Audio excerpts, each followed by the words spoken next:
Hello everyone, welcome to KV teachers guild. So बच्चों, ये है third part 7th class social science के chapter number 9 from the rulers to the ruled types of governments का। और हमारा next topic है अ peak into history, इतिहास की एक झलक। इसमें सबसे पहले हम बात करेंगे अर्ली रिपब्लिक्स की। शुरुआती जो रिपब्लिक थे, रिपब्लिक मतलब वो फॉर्म ऑफ गवर्नमेंट जिसमें देश का हेड इलेक्टेड होता है, चुना जाता है, कोई हेरिडेटरी मोनार्क नहीं होता। मोनार्क मतलब राजा या रानी। तो जो पावर है वो राजा या रानी के परिवार में से ही किसी को नहीं मिलती है। हेड कौन होगा, लोग इसका चुनाव करते हैं। ठीक है, लीडरशिप पेरेंट से चाइल्ड को ट्रांसफर नहीं होती है रिपब्लिक में। So it was the case in at least 2 of India's ancient mahajanapadas. 2 ऐसे पुराने महाजनपद में, कम से कम 2 में ये देखा गया, भारत के पुराने जो महाजनपद थे वो भी रिपब्लिक थे। जैसे आपको याद होगा chapter new beginnings cities and states में, इन द वज्जी या फिर Vrijji Mahajanapada, the Lichchhavi clan in particularly अगर हम लिच्छावी क्लान की बात करें, they practised collective decision making. वहां पर लोग साथ में मिलकर फैसले लेते थे। ऐसा नहीं कि राजा ने फैसला सुना दिया सबको मानना है। And leaders were chosen based on merit rather than birth. और जो लीडर्स थे वो ऐसा नहीं कि क्योंकि वो एक राजा या रानी के परिवार में पैदा हुए हैं इसीलिए वो नेक्स्ट लीडर बनेंगे। लीडर को वहां पर चूज किया जाता था मेरिट के बेस पर, उनकी एबिलिटी के, योग्यता के आधार पर। की पोजीशंस वर फिल्ड थ्रू इलेक्शंस। जो इंपॉर्टेंट पोजीशंस थी, पद थे, उनको इलेक्शंस के थ्रू, चुनाव के थ्रू भरा जाता था। And representatives from various clans met regularly to address issues. अलग अलग क्लान्स के जो रिप्रेजेंटेटिव्स थे वो मिलते रहते थे रेगुलरली, लोगों की जो प्रॉब्लम्स हैं उन पर, उनको एड्रेस करने के लिए, उनको सुलझाने के लिए, समाधान ढूंढने के लिए। And develop solutions to ensure the people's welfare.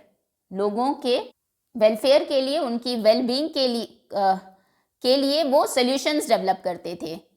As a result, जिसकी वजह से such states have been called early republics. इन स्टेट्स को शुरुआती रिपब्लिक कहा गया। तो कहने का मतलब है, ऐसा नहीं है कि रिपब्लिक, ये जो इलेक्शंस होने स्टार्ट हुए, कोई नया कॉन्सेप्ट है। इंडिया में बहुत पहले भी ये देखा गया कि डेमोक्रेटिक आइडियाज एंशिएंट इंडिया में भी थे। लोग डिसीजन मेकिंग में पार्टिसिपेट करते थे, लीडर्स को उनकी एबिलिटी के बेसिस पर चूज किया जाता था। रिप्रेजेंटेटिव्स लोगों के इश्यूज को डिस्कस करते थे। जैसे अगर आपको क्लास का मॉनिटर चूज करना है तो आप किसी बच्चे को सिर्फ इसलिए चूज करेंगे क्योंकि वो टीचर का बच्चा है या फिर क्योंकि वो रिस्पॉन्सिबल है, केपेबल है। ऑब्वियसली इसीलिए ही चूज करेंगे क्योंकि कोई केपेबल होगा, आप उसी को ही वोट करेंगे अगर वोटिंग के आधार पर चूज किया जाए। तो एग्जैक्टली यही होता था अर्ली रिपब्लिक्स में। लीडर्स को उनकी एबिलिटी के बेसिस पर चूज किया जाता था, ना कि वो किसी फैमिली का पार्ट है इस वजह से। So indeed, the voice of the common people have been valued and upheld in India through the ages. तो भारत में बहुत पुराने समय से ही लोगों की जो राय है उसको महत्व दिया जाता था, वैल्यू किया जाता था। Even when the power was in the hands of a king or queen, भले ही जो पावर है वो राजा या रानी के हाथ में है, तब भी लोगों की प्रॉब्लम्स वो सुनते थे। जो उनकी राय है उनके साथ प्रॉब्लम्स को, इश्यूज को डिस्कस किया जाता था और उनकी राय भी मानी जाती थी। तो इंडियन हिस्ट्री में बहुत पहले समय से ही आम लोगों की जो आवाज है, उनकी जो राय है, उसको इंपॉर्टेंस दी गई है। Now a remarkable example from the Chola period is seen in Uttaramerur inscriptions from the 10th century CE in Tamil Nadu. Tamil Nadu में 10वीं सेंचुरी के कुछ इंस्क्रिप्शंस मिले हैं। इंस्क्रिप्शंस बोलते हैं पत्थर के ऊपर जो खोदकर चीजें लिखी जाती थी, और ये चोला पीरियड के हैं। तो देखते हैं इसमें क्या लिखा है। Which provide us with details about the elections of members of village सभा। जैसे लोकल एडमिनिस्ट्रेटिव बॉडीज, गांव में आजकल ग्राम सभा के लिए लोगों का इलेक्शन होता है, उसमें से लोग सरपंच बनते हैं, मुखिया बनते हैं। तो वैसे ही सोचिए 10th सेंचुरी में, 10वीं शताब्दी में, हम आज से लगभग 1000 साल पुरानी बात कर रहे हैं, तमिलनाडु में तब भी विलेज सभा के लोगों को इलेक्शंस के थ्रू चूज किया जाता था। ये वो इंस्क्रिप्शंस हैं चोला पीरियड का। On the wall of Vaikuntha Perumal temple, Uttaramerur, Tamil Nadu.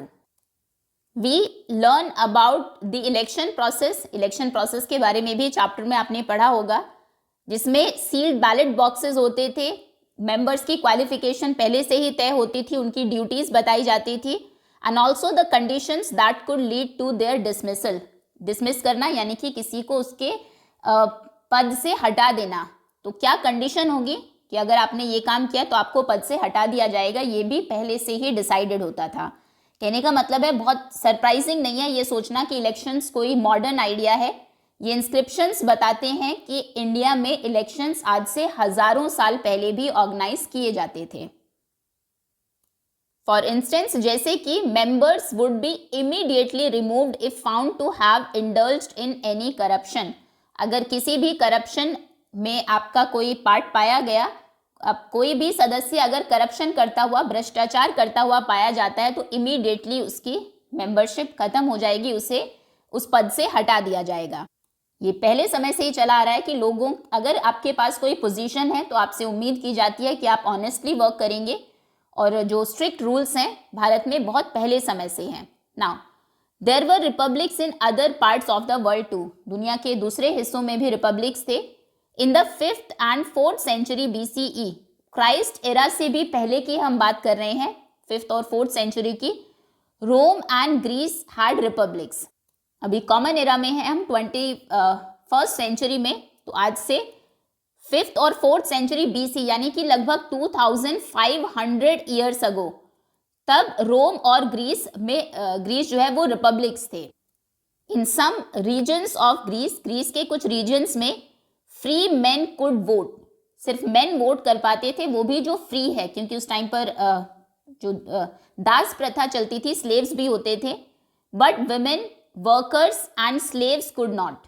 Voting right सिर्फ फ्री मेन को दिए गए थे ग्रीस में। वुमेन या जो वर्कर्स हैं, काम करने वाले हैं, या जो स्लेव्स हैं, गुलाम हैं, स्लेव किसको कहा जाता है? A person who is forced to work for and obey another and is considered to be their property. कोई पर्सन जो आपके लिए काम करता है, आपकी बात मानता है और उसे आपकी प्रॉपर्टी समझा जाता है, गुलाम जिसको पहले कहते थे, ये वोट नहीं कर सकते थे। Other areas had a system where only a small or privileged people could vote or make decisions. कुछ ऐसे भी एरियाज थे जहां पर बहुत ही कम लोग, जो बहुत प्रिविलेज थे, पावरफुल थे, स्पेशल एडवांटेजेस उनको थे, सिर्फ वही वोट कर सकते थे और डिसीजंस ले सकते थे। मतलब इक्वालिटी बहुत बाद में आई, लेकिन रिपब्लिक्स पहले भी थे। अगर अर्ली रिपब्लिक्स की हम बात करें तो पावर बहुत कम लोगों तक लिमिटेड थी, हर किसी के पास जैसे आज इक्वल राइट्स हैं वो नहीं थे। चलिए अब हम आते हैं अपने मेन टॉपिक पर, अदर फॉर्म्स ऑफ गवर्नमेंट। एक तो डेमोक्रेसी हमने पढ़ ही ली, a government of the people, for the people and by the people, लोगों की सरकार, लोगों के द्वारा, लोगों के लिए। अब दूसरी किस किस तरह की सरकारें होती हैं? प्रीवियस सेक्शन में हमने देखा democracy most popular form of government है इन टुडेज वर्ल्ड। आज के समय में सबसे ज़्यादा देशों में जो सरकार पाई जाती है वो है democratic government, and that there are different forms of democracy as well. Democracy के भी अलग अलग प्रकार है, कहीं पर डायरेक्ट डेमोक्रेसी है, कहीं पर रिप्रेजेंटेटिव है। अब हम देखते हैं अदर फॉर्म्स ऑफ गवर्नमेंट्स को and understand their basic structures, और उनके बेसिक स्ट्रक्चर्स को समझेंगे। So as we saw in chapters of tapestry of the past, history के जो चैप्टर्स है आपके, उनमें आपने देखा महाजनपद्स वर हेडेड बाय किंग्स। महाजनपद्स पर राजा रूल किया करते थे, वो उनके हेड होते थे। Who were guided by the सभा और समिति, किंग्स को गाइड करते थे, सलाह देती थी सभा या उनकी जो समिति होती थी। And were expected to take decisions and advice of these institution seriously, और राजा जो भी फैसले लेते थे वो ये जो सभा या समिति थी इनकी सलाह को सीरियसली लेकर, मतलब उनको मद्देनजर रखते हुए तब वो कोई भी फैसला लेते थे। ऐसा नहीं कि राजा अपनी मर्जी से कोई भी फैसला लेगा, सभी से सलाह करता था, और उस सभा या समिति में जिस फैसले से ज़्यादातर लोग सहमत होते थे, मेजॉरिटी में लोग होते थे, वही राजा को मानना होता था। As empires were built and expanded across India, अब पूरे भारत में जैसे एम्पायर्स बने, फैलने लगे, kings began to gain immense power, राजाओं की जो शक्तियां थी, पावर्स थी, वो और ज़्यादा बढ़ गई। क्योंकि बड़े किंगडम को संभालने के लिए स्ट्रॉन्ग रूलर्स चाहिए थे। तो जैसे जैसे एम्पायर बढ़ने लगा, राजा और ज़्यादा पावरफुल होने लगा। Yet they relied on a council of ministers and a network of officials to help them govern the empire. लेकिन फिर भी वो अपने एम्पायर को गवर्न करने के लिए, शासन चलाने के लिए, उनके जो काउंसिल ऑफ मिनिस्टर्स होते थे, मंत्री हुआ करते थे, मंत्रियों का एक ग्रुप होता था, उस पर या जो उनके ऑफिशियल्स हैं, अधिकारी है, उनकी हेल्प लिया करते थे, उनकी हेल्प पर रिलाई करते थे, उस पर निर्भर होते थे, कोई भी फैसला अकेले नहीं लेते थे। जो उनके मिनिस्टर्स होंगे, जैसे आजकल काउंसिल ऑफ मिनिस्टर्स होता है, अगेन वही कि कोई एजुकेशन मिनिस्टर है, कोई फाइनेंस मिनिस्टर है, सबसे मिलकर बात किया करते थे, सलाह करते थे उनके अधिकारियों से, मिनिस्टर्स से, वो उन्हें हेल्प करते थे राज्य को चलाने में। इन मैनी केसेस, बहुत से केसेस में, the king also sought the advice of learned scholars on matters related to dharma. धर्म से रिलेटेड जो मैटर्स थे, कई बार राजा जो लर्न, पढ़े लिखे स्कॉलर्स थे, विद्वान थे, उनकी भी सलाह लिया करते थे। Of course there are also examples of kings who use their power to subjugate their people. Subjugate करना मतलब होता है गुलाम बनाना, किसी को ऑप्रेस करना।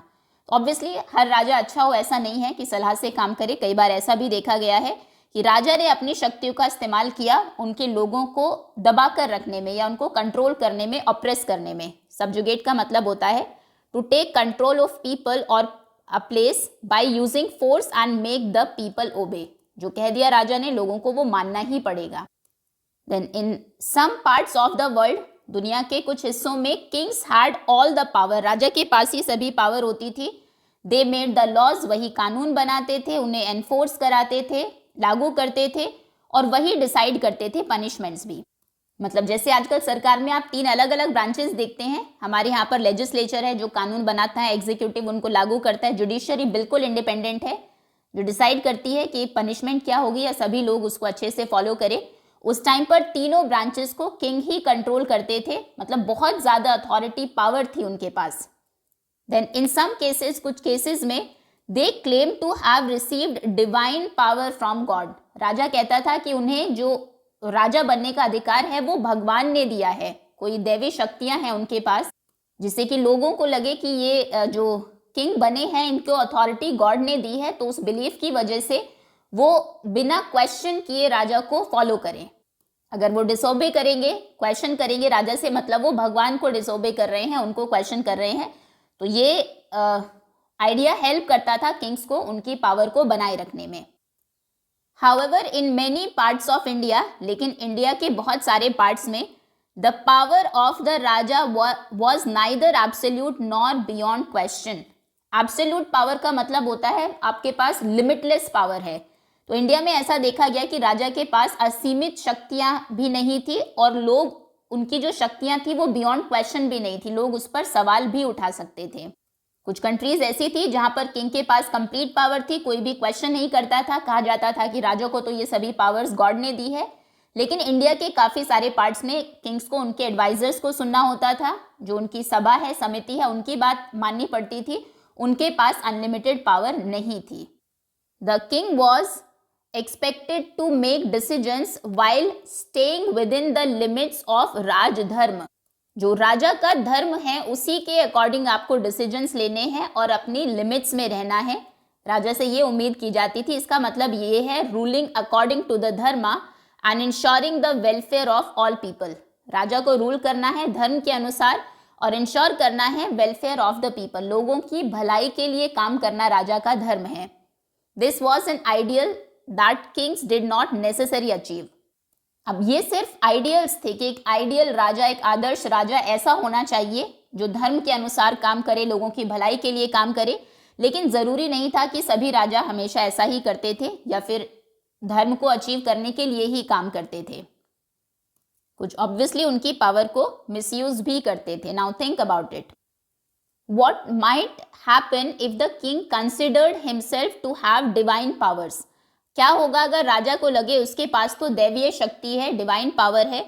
How would he rule over the people, और वो लोगों पर कैसे रूल करेगा। तो राजा को अगर लग जाए तो उसको तो सभी पावर्स डायरेक्टली गॉड ने दी है, भगवान ने ही उसको राजा बनाया है, तो वो सबसे ऊपर खुद को समझेगा। जो फैसले लेगा, कोई उस पर अगर क्वेश्चन करेगा तो वो भगवान को क्वेश्चन करने जैसा होगा, किसी की वो सुनेगा नहीं, राजा बहुत पावरफुल हो जाएगा। तो ये जो रिपब्लिक कहता है उसके बिल्कुल ऑपोजिट होगा। तो आंसर आप लिख सकते हैं that if the king considered himself to have divine powers, then he might believe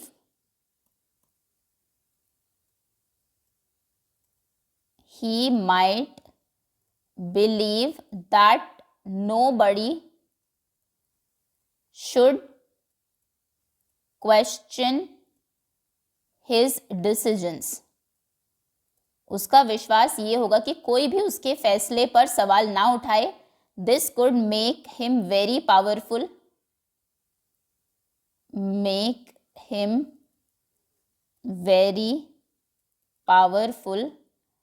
And he might rule without listening to people. Okay. Now next, don't miss out. ये फिगर में आपको 17th century की एक Rajput miniature painting दी है, जिसमें दिखाया गया है Bhishma lying on the bed of arrows. Bhishma जो है वो तीरों का उनका बेड है, उस पर लेटे हुए हैं, जो युधिष्ठिर को सिखा रहे हैं, जबकि Krishna sits on at the head. यहाँ पर कृष्णा बैठे हैं, विटनेसिंग द मोमेंट, वो उस मोमेंट को विटनेस कर रहे हैं, देख रहे हैं। सो ये एक्सप्लेन किया गया यहाँ पर आपको। इन द शांति पर्व ऑफ द महाभारता, महाभारत के शांति पर्व में, when Bhishma the wise Elder of the कुरु डायनेस्टी, कुरु डायनेस्टी के जो वाइज बहुत बुद्धिमान एल्डर थे, उनके बड़े थे, ही lies on a bed of arrows awaiting his death, वो अपनी डेथ का इंतजार कर रहे हैं, अंतिम समय की प्रतीक्षा कर रहे हैं, बाणों के बेड पर, शैया पर वो लेटे हुए हैं। ही टीचेस युधिष्ठिर, युधिष्ठिर को वो सिखाते हैं, जो सबसे एल्डेस्ट पांडव है, पांचों पांडवों में से सबसे बड़े हैं। At great length of good governance, वो बहुत डिटेल में उनको बता रहे हैं किस तरह से अच्छे से गवर्न करना है, अच्छा शासन कैसे होता है, जस्टिस के बारे में, न्याय के बारे में, and the moral responsibilities of a raja, और एक राजा की क्या नैतिक जिम्मेदारियां होती हैं। A raja is not just a ruler, राजा ये नहीं कि सिर्फ एक शासक होता है।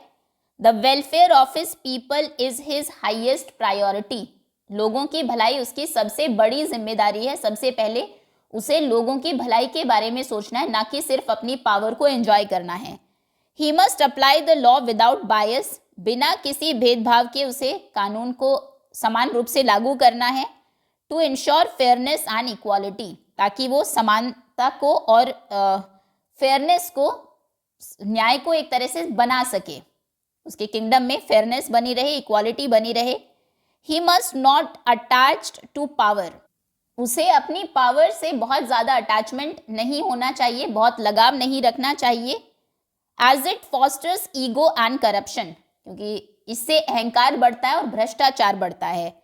He must seek guidance from wise advisers, जो उसके यहाँ पर बुद्धिमान एडवाइजर्स हैं, सलाहकार है, उनसे गाइडेंस लेनी चाहिए, एडवाइस लेनी चाहिए। To ensure just and well informed decisions, ताकि जो फैसले वो ले वो जस्ट हो, सही हो और वेल इन्फॉर्म्ड हो, सोच समझकर डिसीजंस लिए जाए। The raja must understand that his authority is temporary and bound by dharma, राजा को ये समझना होगा कि उसे ये जो अधिकार मिले हैं ये टेम्पररी है और उसे धर्म के अनुसार ही शासन करना है। ओके, शक्तियां उसके पास हमेशा नहीं रहेगी। नाउ एक और स्टोरी आपको दी है, king Chandrapid. King Chandrapid wanted to build a temple of his deity, वो अपने डीटी, अपने देव का एक टेम्पल बनाना चाहते थे, मंदिर बनवाना चाहते थे। बट द हट of a stubborn cobbler stood on the way, लेकिन उस जगह पर एक बहुत ही स्टबर्न मतलब होता है जिद्दी, कॉबलर मोची की एक झोपड़ी थी। When the builders complained to the king that he did not even allow them to take measurements, जब वहां पर जो बिल्डर्स थे, मंदिर बनाने के लिए लोग काम कर रहे थे, उन्होंने कंप्लेन की राजा से कि कॉबलर ने तो उनको मेजरमेंट भी नहीं लेने दिया, नाप भी नहीं लेने दी. The king blamed them for not asking the cobbler's permission first. तो राजा ने ऐसा नहीं कि क्योंकि वो किंग है, कुछ भी कर सकता है, उसके पास पावर है, तो जबरदस्ती उन्होंने कॉबलर को वहां से हटाकर मंदिर नहीं बनवाया, बल्कि बिल्डर्स को डांटा और उन्हें ब्लेम किया कि तुमने पहले कॉबलर से परमिशन क्यों नहीं ली. बिना परमिशन के दूसरे की प्रॉपर्टी को यूज करना वो सही नहीं है. ये एक अच्छे रूलर की पहचान होती है कि वो सभी के राइट्स को रिस्पेक्ट करता है, भले ही वो गरीब क्यों ना हो. The king received the cobbler. उन्होंने मोची को बुलाया. Who explained that his humble hut was like a mother to him. उन्होंने बताया कि उनकी जो छोटी सी झोपड़ी है वो बिल्कुल माँ के समान है. And as precious to him as the palace was to the king. और वो झोपड़ी उसे उतनी ही कीमती है, उतनी ही प्यारी है जैसे राजा के लिए उसका महल है, मतलब उससे उसकी फीलिंग्स जुड़ी हुई है. The misery people feel when their homes are forcibly taken away can be described only by a god who has fallen from his celestial car or by a king who has lost his kingdom. अब वो cobbler कहता है कि जो दुख the misery people feel लोगों को होता है जब उनसे जबरदस्ती उनका घर छीन लिया जाता है, वो सिर्फ वो गॉड भगवान समझ सकते हैं जो उनके सेलेस्टियल कार, जो स्वर्ग का रथ होता है, उससे नीचे गिर गए हो, या फिर वो राजा समझ सकता है जिसका किंगडम, जिसका राज्य उससे छिन गया हो. कोई देवता अगर स्वर्ग से नीचे गिर जाएगा या किसी राजा का राज्य उससे छिन जाएगा, तो उसे जितना दुख उस समय होगा उतना ही दुख किसी आदमी को तब होता है जब जबरदस्ती उससे उसका घर छीन लिया जाता है. नेवरदलेस, फिर भी the cobbler expressed his readiness to let go of his hut. वो तैयार हो जाता है कि वो अपनी हट को छोड़ देगा. But if only the king would come and respectfully ask for his permission. लेकिन सिर्फ तब जब राजा अपने आप आकर रिस्पेक्टफुली, सम्मान के साथ उससे परमिशन मांगेंगे. विच द किंग डिड, जो कि राजा ने किया. Giving him adequate money as compensation. और उसके बदले में उसे एडिक्वेट मनी, काफ़ी सारे उन्होंने पैसे भी दिए, बहुत सा धन दे दिया. मतलब राजा ने फेयरली बिहेव किया. जो कॉबलर था उसके डिसीजन को रिस्पेक्ट किया, और जो लॉस उसको हुआ उस हट के जाने से, उसको उन्होंने एक तरह से उस लॉस के लिए पे भी किया. हालांकि जो उसकी फीलिंग्स थी हट के प्रति, क्योंकि उसने कहा था कि वो मदर मानता है उसको, वो मिजरी, वो दुख तो नहीं कम किया जा सकता, लेकिन फिर भी जितना मॉनिटरी जितनी हेल्प वो कर सकते थे वो किंग ने किया. For those who desire happiness, वो लोग जो खुशी चाहते हैं, there should be no false pride, उनमें झूठा घमंड नहीं होना चाहिए. ये कहानी से हमें सीखने को मिलता है कि जनरली पावर आ जाने पर कोई पर्सन एरोगेंट हो जाता है, घमंडी हो जाता है, तो ऐसा नहीं होना चाहिए अगर आप खुश रहना चाहते हैं. Concludes the text, while the cobbler praise the king's commitment to dharma के प्रति राजा की जो कमिटमेंट थी, कॉबलर ने उसकी तारीफ की. इवन टुवर्ड्स द लो की सब्जेक्ट्स, हालांकि जो सब्जेक्ट्स मतलब यहाँ पर प्रजा से है, जो आम प्रजा है, साधारण या गरीब प्रजा है, उसके प्रति भी राजा को धर्म का पालन करना चाहिए. ये टेक्स्ट लिया गया है राज तरंगिनी, जो कश्मीरी स्कॉलर कलहन ने लिखी है. ओके, ये हमने बात की अर्ली रिपब्लिक्स के बारे में. शुरुआत में रिपब्लिक्स कैसे थे, मोनार्कीज कैसी थी. अब हम बात करेंगे मोनार्कीज टुडे. आज के समय में मोनार्की कैसी है. मोनार्की हम बोलते हैं उस गवर्नमेंट को जहां पर किंग या क्वीन रूल करते हैं, जहां पर जो राजा है उसे लोग नहीं चुनते हैं. राजा का जो नेक्स्ट बेटा या बेटी होगा वही राजा या रानी बनेगा. पावर हेरिडेटरी बेस पर होती है. देखिए ये डेफिनेशन है, अ monarchy is a type of government that is ruled bye a monarch. इसको अंडरलाइन कर लीजिए. मोनार्की वो टाइप गवर्नमेंट का टाइप है जिसको मोनार्क रूल करते हैं, जहां पर मोनार्क यानी कि किंग या क्वीन राज करते हैं. Kings and queens are called monarchs. Monarch हम बोलते हैं राजा या रानी को. Who exercise their sovereign power. Sovereign मतलब होता है एक देश में सबसे ज्यादा पावर जिसके पास है, हाईएस्ट अथॉरिटी, सबसे ज्यादा शक्तियां वो देश में प्रयोग करते हैं, जो मोनार्क होते हैं. Monarchies are usually hereditary. Generally वो हेरिडेटरी होती है, यानी कि परिवार के अंदर ही वो सत्ता चलती रहती है। टिपिकली द एल्डेस्ट सन, ऐसा होता है कि जनरली जो सबसे बड़ा बेटा होता है ऑफ द रूलिंग मोनार्क, जो मोनार्क रूल कर रहा है, बिकम्स द नेक्स्ट किंग, वही अगला राजा बनता है।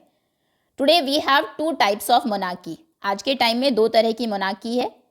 सॉवरेन का मतलब है indicate the source of power of a country is independent from external influence, मतलब उनके पास एब्सोल्यूट पावर है, इंडिपेंडेंट जो पावर उनको मिली है बिना किसी एक्सटर्नल इन्फ्लुएंस के हैं। मोनार्क्स मतलब किंग्स और क्वींस जो इनहेरिट करते हैं उनकी पोजीशन को उनकी फैमिली से, usually passing it from one generation to the next within the royal family. Royal family में जो शाही परिवार होते हैं, एक जनरेशन से दूसरी जनरेशन में पावर्स ट्रांसफर होती रहती है, तो जो किंग या क्वीन बनते हैं उनको मोनार्क कहा जाता है। अब 2 टाइप्स की मोनार्कीज की हम बात करेंगे। सबसे पहले है absolute monarchy. In an absolute monarchy, the monarch has complete control in making of laws. Absolute monarchy में monarch के पास, monarch मतलब अब से आप राजा या रानी समझेंगे, के पास complete control होता है, पूरा कंट्रोल होता है, वही कानून बनाता है, वही इंश्योर करता है कि सब उनको फॉलो करे। एंड एडजुडिकेटिंग मतलब judging a case when there is a dispute, जब भी कोई डिस्प्यूट होगा, झगड़ा होगा, तो केस को वही जज करते हैं व्हेन दे आर नॉट। मतलब गवर्नमेंट के जो तीनों ऑर्गन्स होते हैं ना, एक रूल बनाता है, एक उनको एग्जीक्यूट करता है, एक जुडिशरी जो इंश्योर करते हैं कि सब उनको फॉलो करे। तीनों काम जब मोनार्क ही करता है, रूल्स भी वही बनाता है, वही इंश्योर करते हैं कि लोग उनको फॉलो करें, और वही एडजुडिकेट करते हैं, यानी कि जज की भूमिका भी राजा ही निभाता है। Saudi Arabia is an example of an absolute monarchy. हर तरह के जितने भी हम टाइप्स ऑफ गवर्नमेंट्स पढ़ेंगे, कम से कम एक एग्जाम्पल आपको पता होना चाहिए।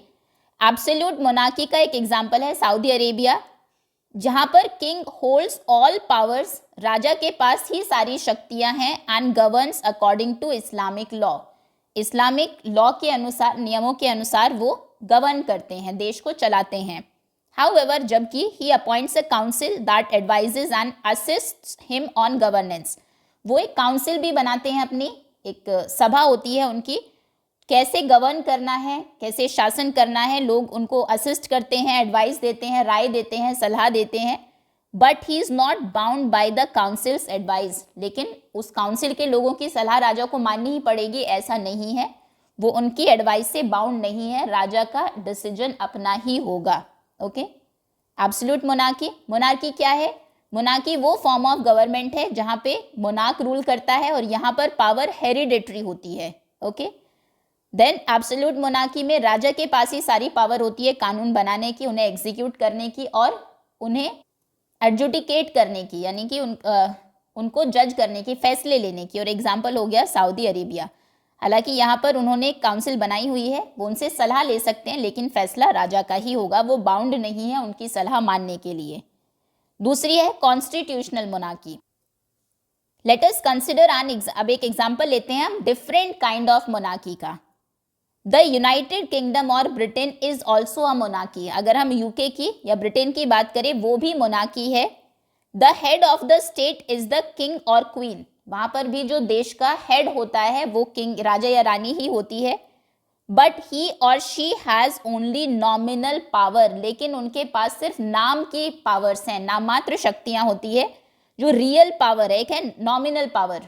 जैसे अगर हम इंडिया के कॉन्टेक्स्ट में बात करें प्रेसिडेंट की, हालांकि प्रेसिडेंट के पास बहुत सी पावर्स हैं, लेकिन इंपॉर्टेंट मैटर में इंडिया में प्राइम मिनिस्टर्स डिसीजंस लेते हैं। हालांकि हेड ऑफ द स्टेट कौन है इंडिया में? प्रेसिडेंट। तो ऐसे ही वहां पर हेड ऑफ द स्टेट राजा या रानी होते हैं, लेकिन उनके पास सिर्फ नाम की शक्तियां हैं। जो रियल पावर है, असली शक्ति है of the executive is exercised by the prime minister. असली जो सरकार चलाते हैं वो चलाते हैं prime minister. The legislative power is exercised by the parliament. और लेजिस्लेटिव पावर, रूल्स बनाने की, कानून बनते हैं कहाँ पर? पार्लियामेंट में। उनको लागू करते हैं, एग्जीक्यूट करते हैं प्राइम मिनिस्टर। ओके, और हेड ऑफ द स्टेट कहा जाता है किंग या क्वीन को, जिनके पास सिर्फ नॉमिनल पावर है। मतलब मोनार्क वो है, राजा या रानी का बेटा ही राजा रानी बनेगा, लेकिन ऐसा नहीं है कि वही रूल्स बना रहे हैं, वही उनको फॉलो करवा रहे हैं, वही फैसले ले रहे हैं। एब्सोल्यूट मोनार्की का ऑपोजिट है ये। This means that all the laws are made by the elected parliament. कानून कौन बनाएगी? वो पार्लियामेंट जो चुनी गई है, लोगों ने जिसको वोट दिया है। And executive power is exercised by the council of ministers led by the prime minister. और उनको एग्जीक्यूट कौन करेंगे? प्राइम मिनिस्टर के द्वारा बनाई गई काउंसिल ऑफ मिनिस्टर्स, मिनिस्टर्स की जो एक काउंसिल होती है। So while Britain has a king is it really is today a parliamentary democracy. हालांकि ब्रिटेन में राजा है, राजा या रानी होते हैं, लेकिन अगर आज के टाइम पर हम कहें वो पार्लियामेंट्री डेमोक्रेसी ही कही जाएगी, क्योंकि वहां पर जो कानून बनाने वाले हैं, उनको एग्जीक्यूट करने वाले हैं, वो लोग चुन रहे हैं वोटिंग के थ्रू, और जुडिशरी तो इंडिपेंडेंट है ही। तो किंग और queen head of the state रहेंगे, लेकिन ना तो लॉज को बनाने में, ना उनको एग्जीक्यूट करने में, ना जज करने में उनका कोई रोल नहीं है। This kind of monarchy is called a constitutional monarchy. इसे हम बोलते हैं कॉन्स्टिट्यूशनल मोनार्की। एब्सोल्यूट मोनार्की में किंग के पास सबसे ज्यादा पावर्स होती है। कॉन्स्टिट्यूशनल मोनार्की में वो सिर्फ हेड ऑफ द स्टेट होते हैं। रियल पावर इलेक्टेड पार्लियामेंट और प्राइम मिनिस्टर के पास होती है। फिर ये एक पिक्चर आपको गिवन है, किंग चार्ल्स द थर्ड एक in a ceremonial coach during his visit to a foreign dignitary. Okay, next. तो सेकेंड जो टाइप ऑफ गवर्नमेंट हमने पढ़ी वो थी मोनार्की। आगे आते हैं, पहली डेमोक्रेसी, दूसरी मोनार्की, तीसरी है theocracy. So a theocracy is the form of government where the country is ruled by the rules of religion and religious leaders. Theocracy ऐसी सरकार है जहां पर शासन कैसे चलता है, उस देश में गवर्नमेंट चलती है धर्म के नियमों के अनुसार, और जो उनके रिलीजियस लीडर्स होते हैं, धर्म के जो लीडर्स होते हैं, वो उस देश को चलाते हैं। थियोक्रेसी में रिलीजन बहुत ही इंपॉर्टेंट रोल प्ले करता है। जो एक धर्म के नियम होंगे वही देश में माने जाएंगे, उनका कोई कॉन्स्टिट्यूशन नहीं होता है। Now, Iran, whose full official name is Islamic Republic of Iran. Iran जिसका पूरा नाम है इस्लामिक रिपब्लिक ऑफ ईरान। अब देखिए, नाम में, देश के नाम में रिलीजन का नाम भी आ गया और रिपब्लिक भी लिख दिया। ये एक यूनिक, सबसे अलग पॉलिटिकल सिस्टम है जिसमें थियोक्रेटिक और डेमोक्रेटिक गवर्नेंस दोनों के एलिमेंट्स आपको दिखाई देंगे। दोनों को कंबाइन करके मिलाया गया है। ना पूरी तरह से डेमोक्रेसी है, ना ही पूरी तरह से थियोक्रेसी है। Their constitution is based on the fundamental principles of Islam. इस्लाम धर्म के जो कुछ बेसिक प्रिंसिपल्स हैं, मुख्य सिद्धांत है, उन पर आधारित इनका कॉन्स्टिट्यूशन है। इस्लाम इस देश का ऑफिशियल रिलीजन भी है। एक डेमोक्रेसी का कोई भी रिलीजन नहीं होता है। जो सुप्रीम लीडर होते हैं, who has the ultimate authority over the legislature, executive and judiciary, is selected by a group of Islamic clerics and His terms is for life. अब देखिए, यहाँ पर जो सुप्रीम लीडर होंगे वो चुने कैसे जाएंगे? जो, जैसे अगर हम ईरान की बात करें, इस्लामिक क्लेरिक्स मतलब जो उनके रिलीजियस स्कॉलर्स हैं, धर्म गुरु हैं, वो उनको चुनते हैं, उनको सेलेक्ट करते हैं, और वो जब तक जिंदा रहेंगे तब तक सुप्रीम लीडर रहेंगे। उनकी जो टर्म है इज फॉर लाइफ। ओके, ऐसा नहीं 5 साल के लिए, 5 साल के बाद दूसरे सुप्रीम लीडर चुने जाएंगे, नहीं, पूरी लाइफ के लिए वो सुप्रीम लीडर चुने जाते हैं। और उनके पास अल्टीमेट अथॉरिटी होती है, पूरी पावर होती है लेजिस्लेचर की भी, कानून बनाने की, उसको एग्जीक्यूट करने की, और फैसला लेने की, जुडिशरी की। तो अगर यहाँ से आप देखेंगे तो आपको लगेगा ये तो मोनार्की है, एक पर्सन को सारी पावर दे दी, एब्सोल्यूट पावर है उसके पास। लेकिन मोनार्की में जो किंग है वो राजा का बेटा राजा बनता है। यहाँ पर जो अल्टीमेट रूलर उनका बनता है या सुप्रीम लीडर होता है, वो धर्म के लोग डिसाइड करते हैं। यही मेजर डिफरेंस है। There is also an elected president and a parliament that take care of everyday governance. अब इसमें एक प्रेसिडेंट भी होता है जो इलेक्टेड होता है, जिसका चुनाव किया जाता है। पार्लियामेंट भी होती है, जो रोजमर्रा के सरकारी काम है वो पार्लियामेंट और प्रेसिडेंट संभालते हैं। The intent of the republic is to establish a society based on Islamic norms. और जो इंटेंशन है, या आप कह सकते हैं जो इनका मेन पर्पस है, उद्देश्य है, वो एक ऐसा समाज बनाना है, एक ऐसा रिपब्लिक बनाना है, एक ऐसी सोसाइटी बनाना जो इस्लामिक नॉर्म्स पर बेस्ड हो। इस्लाम के जो नियम हैं, उनके जो रूल्स हैं, जो वैल्यूज़ हैं, उस पर बेस्ड एक सोसाइटी बनाना मेन मोटिव है। गवर्नमेंट ऑफ ईरान का, यानी कि गवर्नमेंट चाहती है ऐसी सोसाइटी हो जो इस्लाम की वैल्यूज़ को, उनकी टीचिंग्स को फॉलो करे, उनके जो लॉज होंगे, जो पॉलिसीज़ होंगी, वो भी इस्लामिक बिलीफ से और उनके प्रिंसिपल से इन्फ्लुएंस्ड होंगी। अगर दूसरी थियोक्रेसीज की हम बात करें जो करंटली एग्जिस्ट करती है, including Afghanistan and Vatican city, तो 3 एग्जाम्पल्स हमें मिल गए, अफगानिस्तान, वेटिकन सिटी। और अगर हम ईरान की बात करें तो इसमें दोनों के एलिमेंट्स आपको मिलेंगे, थियोक्रेटिक और डेमोक्रेटिक गवर्नेंस। ओके, ये भी एग्जाम्पल पूछा जा सकता है कि एक कंट्री का नाम बताइए जो डेमोक्रेटिक भी है, क्योंकि देखिए यहाँ पर प्रेसिडेंट भी है, पार्लियामेंट भी है, लेकिन थियोक्रेटिक भी है क्योंकि जो मेन लीडर है, सुप्रीम लीडर है, वो रिलीजन बेस्ड होता है। और दूसरे कुछ examples Afghanistan and Vatican city. अब आते हैं नेक्स्ट टाइप ऑफ गवर्नमेंट पर, which is dictatorship. So a dictatorship is a form of government in which one person or a small group possesses absolute power। मतलब जो डिक्टेटरशिप है उसमें एक person के पास या फिर कुछ एक लोगों का ग्रुप होता है, उनके पास एब्सोल्यूट पावर होती है, सारी पावर्स होती हैं। They do not have any limits imposed on them by a constitution और लॉ। कोई भी कॉन्स्टिट्यूशन, कोई भी कानून उनकी शक्तियों को रोक नहीं सकता है, उसको कम नहीं कर सकता है। The 20th century witnessed many examples of dictators who created extremely difficult circumstances for the people। 20th century में हमने बहुत सारे एग्जाम्पल्स देखे हैं उन डिक्टेटर्स के जिन्होंने उस देश में रहने वाले लोगों के लिए बहुत ही ज़्यादा एक्सट्रीमली डिफिकल्ट सर्कमस्टांसेस क्रिएट किए। लोग बहुत सफ़र हुए डिक्टेटरशिप की वजह से। We will only see 2 of them here, 2 उनमें से हम यहाँ पर देखेंगे। सबसे पहले बात करते हैं अडोल्फ हिटलर की। Soon after Adolf Hitler was appointed chancellor of Germany in 1933, he passed laws that gave him full power and eliminated the opposition। जैसे अडोल्फ हिटलर जर्मनी के चांसलर बने 1933 में, उन्होंने कानून पास कर दिया कि उनके पास फुल पावर है और जो भी ऑपोजिशन में थे लोग उनको बिल्कुल एलिमिनेट कर दिया, हटा दिया। He was now a dictator, और वो अब क्या बन गए, एक डिक्टेटर, क्योंकि उनकी ऑपोजिशन में कोई है ही नहीं और उनके पास पूरी पावर है, वो जो चाहे कानून पास कर सकते हैं। Convinced of the superiority of his people, he believed that Germany should rule the world and dominate inferior races. अब वो इस बात से कन्विंस थे, ये मानते थे कि उन्हीं के लोग, जो उनकी रेस के, उनकी जाति के लोग हैं, जो नाज़ी है बेसिकली जर्मनी में, नाज़ीज को वो सुपीरियर मानते थे कि उनके लोग सुपीरियर है, बाकियों से बहुत ऊपर है। और उनका ये मानना था कि जर्मनी को अभी दुनिया की जो इंफीरियर रेसेस हैं, इंफीरियर मतलब जो लोअर है या उनसे कम इम्पॉर्टेंट जातियां हैं, उन पर डोमिनेट करना चाहिए, उनको कंट्रोल करना चाहिए। He was responsible for killing at least 6 million Jews.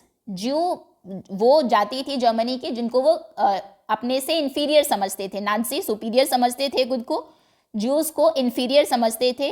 तो इस वजह से उन्होंने 6 मिलियन ज्यूज, 60 लाख ज्यूज को मार दिया, उनकी हत्या कर दी। And this is known as the Holocaust, और इसको कहा जाता था होलोकॉस्ट। होलोकॉस्ट यानी कि ज्यूज को जब मारा जाता था, जब मास किलिंग होती थी, उस घटना को होलोकॉस्ट कहते थे। As well as hundreds of thousands of Roma and other groups of people. उनका मानना था कि नाज़ी ही सिर्फ सुपीरियर है, उन्हीं को ही रहना चाहिए जर्मनी में, या दुनिया के बाकी हिस्सों पर भी वही रूल करेंगे। जो इंफीरियर रेसेस हैं, क्योंकि एब्सोल्यूट पावर थी उनके पास, फुल कंट्रोल था, वो जो चाहे देश में कर सकते थे, उनको मारना एक तरह से अच्छा माना जाता था। तो 6 मिलियन ज्यूज को और हंड्रेड्स ऑफ थाउजेंड्स, कई 100,000 रोमा, जो दूसरी एक और जाति थी, और दूसरे ग्रुप ऑफ पीपल को। In fact, he was the cause for World War II in the year 1939 to 1945। दूसरा जो विश्व युद्ध हुआ 1939 से 1945 के बीच में, उसका मेन कारण भी हिटलर ही थे। मतलब एक जो पावरफुल लीडर है, जो डिक्टेटर है, उसके एक्शन से पूरी दुनिया कैसे अफेक्ट हो सकती है, ये आप यहाँ पर देख सकते हैं। Which resulted in immense loss of life and property in many countries। जिसकी वजह से बहुत से देशों में बहुत ज़्यादा लॉस ऑफ लाइफ, लोगों की जाने गई, और प्रॉपर्टी का बहुत नुकसान हुआ। World war II।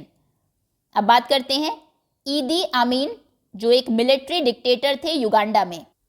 He was directly responsible for the merciless killing of thousands of people. उन्होंने भी कई हजार लोगों की निर्मम हत्या की। merciless मतलब बिना किसी मर्सी के, बिना काइंडनेस के। Many Indians whose ancestors had migrated to Uganda a few generations before, बहुत से भारतीय जिनके ancestors पूर्वज कई सालों पहले युगांडा जाकर बस गए थे, they were forced to flee the country. उनको देश छोड़कर भागना पड़ा।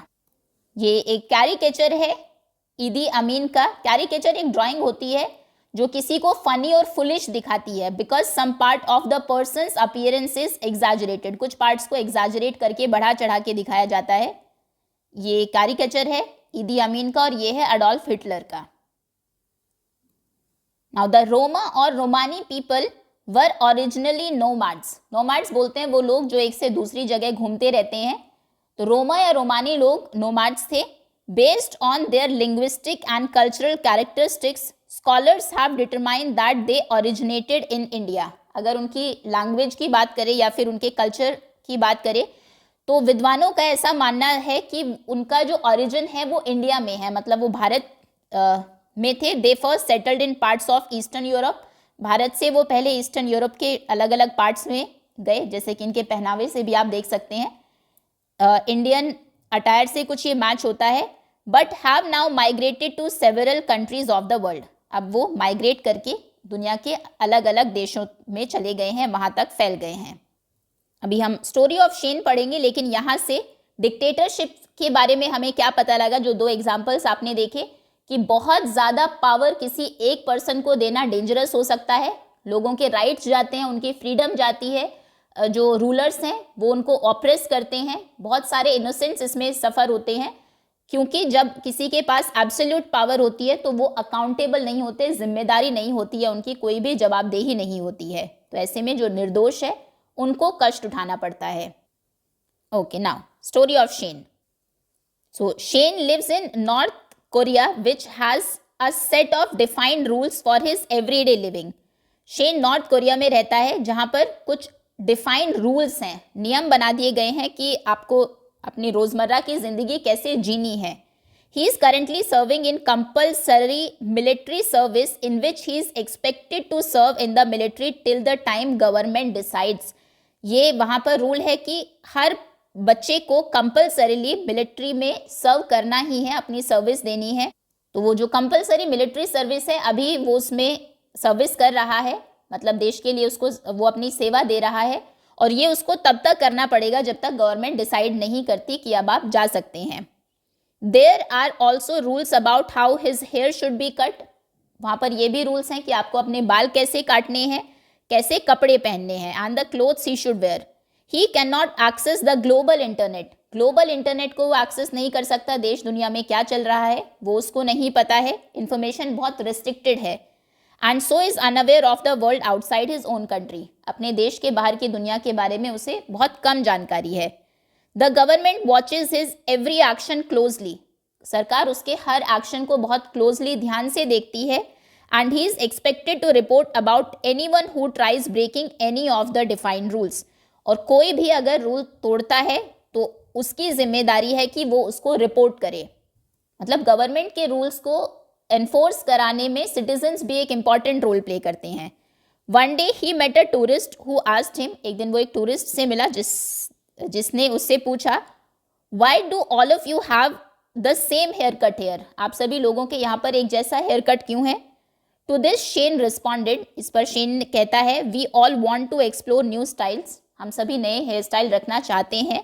But the government decides the way we should keep our hair. लेकिन सरकार डिसाइड करती है कि बाल कैसे होंगे। मतलब गवर्नमेंट जब एक्सेस कंट्रोल करती है, बहुत ज़्यादा कंट्रोल करती है लोगों को, तो लोगों की फ्रीडम जाती है। वो अपने अकॉर्डिंग बेसिक जो चीज़ें हैं वो भी नहीं कर सकते हैं, ना इन्फॉर्मेशन को एक्सेस कर सकते हैं। उनकी कोई भी फ्रीडम नहीं होती उनकी पर्सनल चॉइसेस में। Now let's explore. Now does Shen's country look like a democracy. क्या शेन की कंट्री आपको डेमोक्रेसी लगती है नॉर्थ कोरिया। तो बिल्कुल नहीं, क्योंकि वहाँ पर लोगों के पास फ्रीडम नहीं है, इन्फॉर्मेशन को वो एक्सेस नहीं कर सकते हैं, गवर्नमेंट डिसाइड करती है इवन हेयर स्टाइल और क्लोथिंग भी, और सिटीजन्स उनके ओपिनियंस को ओपनली एक्सप्रेस नहीं कर सकते हैं। तो बहुत सारे रीजंस हैं जिसकी वजह से आप उस देश को डेमोक्रेसी नहीं कह सकते। Now how do you think Shen's everyday life would be? Shen की एवरीडे लाइफ कैसी होगी? बहुत डिसिप्लिन्ड होगी और फ्री वो नहीं होगा। उसको गवर्नमेंट के जो डिफाइंड रूल्स हैं वो फॉलो करने हैं। रूल्स अलग बात है, लेकिन लाइफ कैसे जीनी है उसके लिए भी वहाँ पर रूल्स हैं।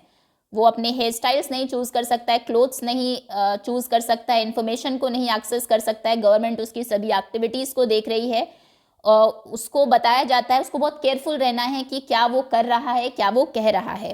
ओके, सो एवरीडे लाइफ कैसी होगी? नॉट वेरी फ्री, या फिर आप कह सकते हो वेरी डिसिप्लिन। ये इसके लिए हाईली कंट्रोल्ड वर्ड बेटर रहेगा। His everyday life would be strict and highly controlled.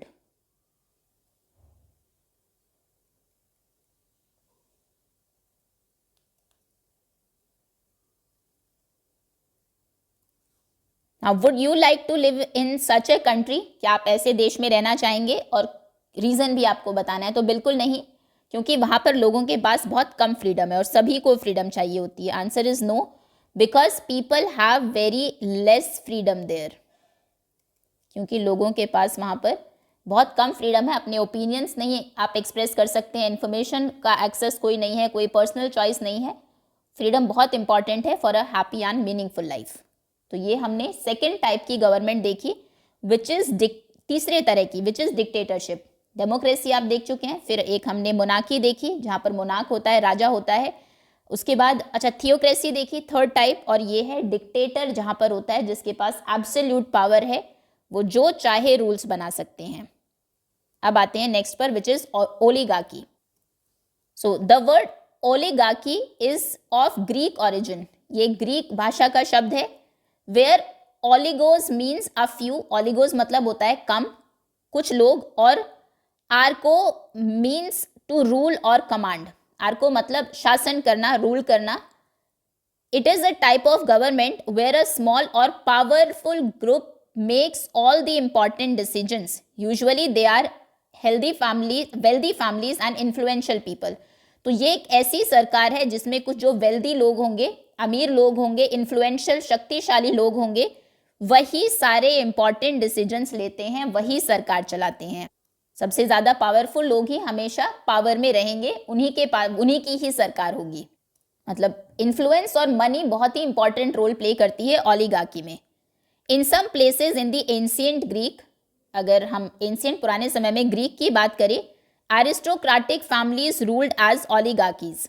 Aristocrats मतलब होता है जो बहुत रिच और पावरफुल फैमिलीज थी, वो रूल किया करती थी एज ओलिगार्कीज। मॉडर्न टाइम्स में political commentators have observe that even some democracies show sign of oligarchy. Political commentators मतलब people who analyse and share their opinions about political events. वो लोग जो पॉलिटिकल इवेंट्स को observe करते हैं, उस पर अपने ओपिनियंस देते हैं। तो पॉलिटिकल कमेंटेटर्स का कहना है कि आज के समय में भी कुछ डेमोक्रेसीज में ओलिगार्की के साइन देखे गए हैं, जहां पर बहुत कम लोग होते हैं of politicians and wealthy business person hold too much influence in governance. जब कुछ एक नेता लोग या जो अमीर बिजनेसमैन लोग होते हैं, व्यापारी होते हैं, उन सरकार के फैसले उन लोगों से बहुत इन्फ्लुएंस्ड होते हैं, तो उस समय पर ओलिगार्की जैसी स्थिति बन जाती है। एक देश को हम डेमोक्रेसी कह सकते हैं, लेकिन ऐसा होता है जनरली कि गवर्नमेंट जो डिसीजंस ले रही है, जो फैसले वो ले रही है, उसको कुछ अमीर लोग बहुत इन्फ्लुएंस करते हैं। ये कार्टून के थ्रू आपको दिखाया भी गया है। Cartoon from 1889 depicting an oligarchy situation. यहाँ पर आप देखेंगे कुछ आम लोग हैं जो काम कर रहे हैं, और ये कुछ एक इन्फ्लुएंशियल लोग हैं जो उनके लिए रूल्स बना रहे हैं। Coal, sugar trust, copper trust, steel, beef trust. Okay, तो ओलिगार्की जो गवर्नमेंट है उसमें कुछ एक इन्फ्लुएंशियल लोग सरकार चलाते हैं। Now let's explore.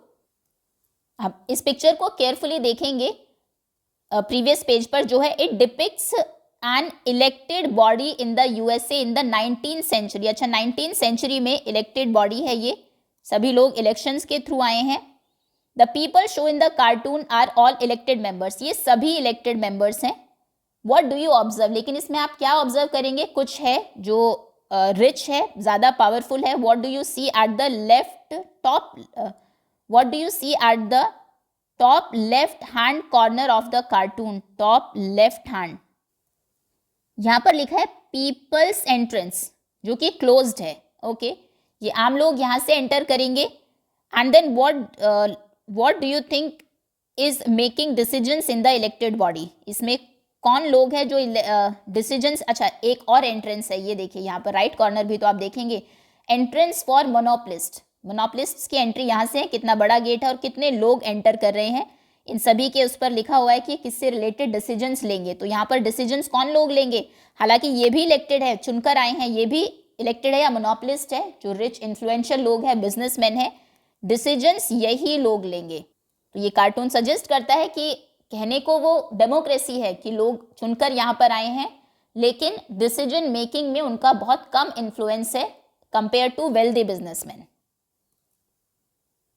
Okay, can a democracy turn into a oligarchy, what can people do to keep democracy strong. तो क्या एक डेमोक्रेसी भी ओलिगार्की बन सकती है? बिल्कुल. अगर कुछ जो small group of rich people है, पावरफुल लोग हैं, अगर वो डिसीजन मेकिंग को कंट्रोल करने लगे, जैसा कि ऊपर देखा हमने, तो एक डेमोक्रेसी भी ओलिगार्की बन सकती है. अब लोगों को क्या करना चाहिए ऐसे केस में? इन्फॉर्म्ड रहे, कॉन्स्टिट्यूशन को फॉलो करे, रिस्पॉन्सिबली वोट करे, अपनी आवाज़ उठाए उसके प्रति. और अगर आपको लगता है कि सरकार लोगों से, अमीर लोगों से इन्फ्लुएंस हो रही है, तो उसको चेंज कर दे नेक्स्ट टाइम. ओके, अब आते हैं नेक्स्ट टॉपिक पर. ठीक है, थोड़ा ही बचा है chapter. Why democracy matters. Democracy matter क्यों करती है, क्यों इतनी ज़रूरी है? ये जो डिफरेंट टाइप्स ऑफ गवर्नमेंट्स हमें, these different types of government show us that democracy is not only way in which countries are govern. बहुत सारी तरह की गवर्नमेंट्स हमने देखी, डेमोक्रेसी है, डिक्टेटरशिप है, एब्सोल्यूट मोनार्की है, ओलिगार्की है. तो इनसे हमें पता लगता है कि डेमोक्रेसी अकेला ऐसा तरीका नहीं है जिससे देश में सरकार चलती है. ज़्यादातर कंट्रीज़ में हालांकि डेमोक्रेसी को बेटर माना गया है दूसरी तरह की सरकारों से. एक बार क्विकली कंपेयर करते हैं to understand this better. Consider the characteristics below in different forms of government and fill in the blanks with yes और नो. ओके, ये कैरेक्टरिस्टिक्स हैं, यस और नो आपको लिखना है. जैसे कि यूनिवर्सल एडल्ट फ्रेंचाइज, जहाँ पर सभी लोग वोट करते हैं, डेमोक्रेसी में करते हैं. डिक्टेटरशिप में तो एक डिक्टेटर होता है, उसी के पास सारी पावर है, वो जो चाहे रूल बना दे. एब्सोल्यूट मोनार्की में भी जो मोनार्क होता है उसके पास एब्सोल्यूट पावर्स होती है. ओलिगार्की में भी कुछ एक इन्फ्लुएंशियल लोगों के हाथ में ही पावर होती है, तो यहाँ पर कोई वोट नहीं होती. इक्वालिटी अमंग सिटीजन्स, डेमोक्रेसी में इक्वालिटी तो उसका एक मेन बेसिक प्रिंसिपल है, बाकी में कोई इक्वालिटी नहीं होती है. फ्रीडम ऑफ स्पीच डेमोक्रेसी में मिलेगा, बाकियों में नहीं. सेपरेशन ऑफ पावर, पावर भी अलग अलग डेमोक्रेसी में ही होती है, रूल कोई और बना रहा है, लागू कोई और करता है. जुडिशरी बिल्कुल अलग है. डिक्टेटरशिप में डिक्टेटर ही सारे काम करता है, एब्सोल्यूट मोनार्की में मोनार्क सारे काम करता है, ओलिगार्की में वो जो कुछ एक इन्फ्लुएंशियल लोग हैं, रिच लोग हैं, वो सारे काम करते हैं. Wellbeing and prosperity of all citizens, लोगों के भलाई का ध्यान डेमोक्रेसी में रखा जाता है, क्योंकि सरकार को पता है अगर आप उनके वेलबींग के लिए काम नहीं करेंगे, लोग अगली बार आपको वोट नहीं देंगे. डिक्टेटरशिप और मोनार्क और ओलिगार्की में तो लोगों को, जो रूलर्स हैं, उनको लोगों से कोई मतलब ही नहीं है, उनको पता है वही डिक्टेटर रहेंगे जब तक उनको रहना है. मोनार्क के पास भी एब्सोल्यूट पावर है, लोगों से उनको पावर नहीं मिल रही है क्योंकि, तो लोगों के लिए कोई रिस्पॉन्सिबिलिटी उनकी नहीं है. अब आपने बेसिक कैरेक्टर्स पढ़ लिए हैं सभी के. एक क्लास में आप रोल प्ले करेंगे, एक डेमोक्रेसी को इनैक्ट करेगा, मोनार्की को, डिक्टेटरशिप को. क्या आपको क्या लगता है कौन सी most suitable form of government है? Obviously democracy. चलिए फिनिश करते हैं अब इसको क्विकली. सो आपने डिफरेंट फॉर्म्स ऑफ गवर्नमेंट के बारे में ऊपर पढ़ा, एंड आपने ये भी देखा कि वो गवर्नमेंट्स कैसे फॉर्म होती है, and define the lifes of its citizens. उन गवर्नमेंट में जो सिटीजन्स हैं, वहाँ के जो नागरिक है, उनकी लाइफ कैसे होती है, सरकार लोगों की लाइफ को कैसे अफेक्ट करती है. प्रीवियस टेबल में आप देख सकते हैं representation of people's choice and right varies across the different forms. अगर हम एक जेन्युइन डेमोक्रेसी की बात करें, जहाँ पर लोग लीड करते हैं उनकी एवरीडे लाइफ को in the way they want, जैसा वो चाहते हैं वैसे ही अपना जीवन वो व्यतीत करते हैं, अपनी पसंद के अनुसार वो चूज कर सकते हैं कि क्या उनको बोलना है, क्या उनको पहनना है, क्या किन बिलीव्स को फॉलो करना है, कौन से धर्म को मानना है, and how to express themselves, किस तरह से खुद को एक्सप्रेस करना है। ये सभी चीज़ें डेमोक्रेसी में तब तक हो सकती है जब तक कि आप किसी दूसरे के राइट्स को हार्म नहीं कर रहे हैं। ऐसा नहीं कि आप कुछ भी बोलेंगे या कुछ भी करेंगे किसी दूसरे को नुकसान पहुंचाने के लिए, आपके पास अधिकार है, लेकिन दूसरों के अधिकारों को आप हार्म नहीं करेंगे। एक तरह से फ्रीडम के साथ कुछ रिस्पॉन्सिबिलिटीज भी आती हैं। एक डेमोक्रेटिक गवर्नमेंट में लोग चूज करते हैं उनकी गवर्नमेंट को, गवर्नमेंट अकाउंटेबल होती है, जवाबदेह होती है, रिस्पॉन्सिबल होती है लोगों के अधिकारों को प्रोटेक्ट करने के लिए, और उसकी जिम्मेदारी है कि वो लोगों को बेसिक नीड्स जो हैं उनकी रोटी कपड़ा मकान शिक्षा वो प्रोवाइड कराए। अगर गवर्नमेंट उसके फंक्शंस को प्रॉपरली परफॉर्म नहीं करती है तो लोग उनके रिप्रेजेंटेटिव्स को इलेक्शंस के थ्रू, चुनाव के थ्रू बदल सकते हैं। ये इंश्योर करता है कि गवर्नमेंट के पास जो पावर है उस पर कांस्टेंट एक चेक रहे, वो अपनी पावर का मिसयूज ना करे। तो जो वैल्यूज और आइडियल्स हैं गवर्नमेंट के डेमोक्रेसी में, वो लोगों के वेलबींग पर फोकस करते हैं। उनका मेन मोटिव होता है लोगों की भलाई करना, ये सरकार का लक्ष्य होता है डेमोक्रेसी में। अदर कंट्री हमारा देश भी एक डेमोक्रेसी है, जैसा कि आप देख सकते हैं। ये डेमोक्रेसी के बहुत सारे फीचर्स आप अपनी एवरीडे लाइफ में देखेंगे। आप जो चाहे पहन सकते हैं, जैसा चाहे हेयर स्टाइल रख सकते हैं, आपके पास पूरे वर्ल्ड का एक्सेस है, इंफॉर्मेशन आप गेन कर सकते हैं। इसलिए हम कह सकते हैं कि no wonder that more than half of the countries in the world have adopted democracy.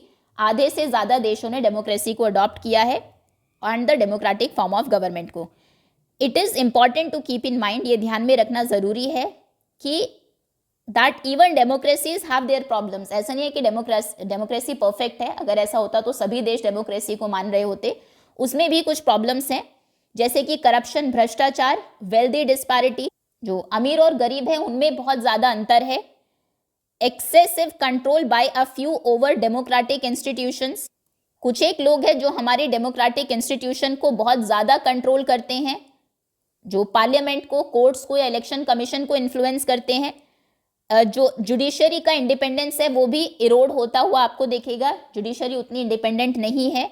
कुछ कंट्रीज में इंफॉर्मेशन को मैनिपुलेट किया जाता है, इंफॉर्मेशन चैनल्स को, एंड सेवरल मोर, और भी बहुत ज़्यादा आपको प्रॉब्लम्स डेमोक्रेटिक कंट्रीज में भी देखने को मिलेगी। Several more can cause hurdle in achieving the ideals of democracy. तो डेमोक्रेसी के जो आइडियल है कि एक आदर्श डेमोक्रेसी ऐसी होनी चाहिए, उसको अचीव करने में बहुत सारी बाधाएं आती है। वी कैन डू व्हाट, अब एज इंडिविजुअल हम क्या कर सकते हैं, एज सोसाइटी हम क्या कर सकते हैं, हमें विजिलेंट रहना है और इस तरह के इश्यूज को, हर्डल्स को, बाधाओं को मिनिमाइज करना है। इनके बारे में फर्दर क्लासेस में हम पढ़ेंगे कि हर एक टाइप की गवर्नमेंट के क्या फ़ायदे हैं, क्या मेरिट्स हैं, क्या डीमेरिट्स हैं। Okay, that's all for now. अभी के लिए इतना ही। होपफुली सभी टाइप ऑफ गवर्नमेंट्स आपको बहुत अच्छे से समझ में आ गई होगी। क्वेश्चन आंसर्स हम कवर करेंगे नेक्स्ट पार्ट में। Thank you so much for watching.